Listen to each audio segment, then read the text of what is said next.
कश्मीर में स्ट्राइक इनकी चल रही है। तो इसमें जैसे इनका रेगुलराइजेशन का इशू है, बहुत इंपॉर्टेंट इशू है, बड़ा जेन्युइन इशू है। और मैं परसों भी इनको कहा था कि इसमें हम आपको पूरे तरीके से सहयोग और समर्थन करते हैं। क्रिएशन ऑफ न्यू पोस्ट का है, न्यू पेंशन स्कीम का इनका इशू है। इसी तरीके से जो ठेकेदारी सिस्टम जो शुरू किया है, जिसमें साइड लाइन कर दिए गए हैं, वो इनका इशू जेन्युइन है। इसी के साथ इनका ये लास्ट वाला पॉइंट है हमारा ओल्ड पेंशन स्कीम का जो पॉइंट है, तो यानी कि 6 पॉइंट हैं इनके और 6 के 6 बिल्कुल जेन्युइन है। मैं आना चाहता हूँ कि जब हम इस बार एमएलए बने तो सभी एमएलएज हम चीफ सेक्रेटरी और जो इनकी कमिश्नर मैडम है उनको चीफ सेक्रेटरी के ऑफिस में हमने बुलाया। सारे एमएलएज ने मीटिंग की, क्योंकि जिन दिनों हमारी इलेक्शन हुई और इलेक्शन के बाद तत्काल इन्होंने स्ट्राइक पे चले गए। तो उस लेवल पे भी हालांकि इनका SRO 43 जिसको हम कहते थे, अभी उसमें बदलाव हुआ है।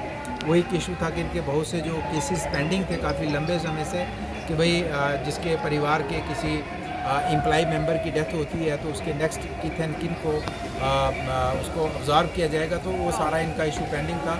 उस स्ट्राइक के बाद और हमारी मीटिंग के बाद वो सेटल हुआ इनका। अब लगभग जो भी जेन्युइन केसेस है वो सारे सेटल हैं, लेकिन अभी भी कुछ केसेस जो इश्यूज़ इनको पेंडिंग हैं। तो हम इनको यकीन दिलाना चाहते हैं जो भी आपके ये इश्यूज़ हैं, जो आपने मेमोरेंडम हमें दिया है, तो हम आपको पूरे तरीके से सहयोग साथ समर्थन करते हैं। और जैसे आपने खुद कहा कि जम्मू कश्मीर में हम एक अपोजिशन की भूमिका में हैं। सरकार ये नेशनल कॉन्फ्रेंस और कांग्रेस की सरकार यहाँ पे है, और वो जानबूझ के हमारे इन भाइयों के साथ अनदेखी कर रही है। वादा उन्होंने किया था चुनाव के समय में भी कि हमारी सरकार बनेगी तो हम जितने भी डेली वेजर्स हैं इनको हम रेगुलराइज करेंगे। और आज लगभग 1.5 साल इनकी सरकार को बने हुआ, और लोगों ने वोट भी करा के इनके अश्योरेंस के बाद तो सरकार बनेगी, इनका मैनिफेस्टो में था। अब 1.5 साल बीतने के बाद सिर्फ लीपअप होती है, सिर्फ डेट पे डेट मिली जा रही है, लेकिन अभी इनको कोई कंफर्म इनको कंक्रीट इनके लिए ना तो कोई पॉलिसी बन पाई है, ना कोई डेट इनको कंफर्म कर पाए हैं कि कब और किस महीने तक, किस डेट तक इनको रेगुलर किया जाएगा।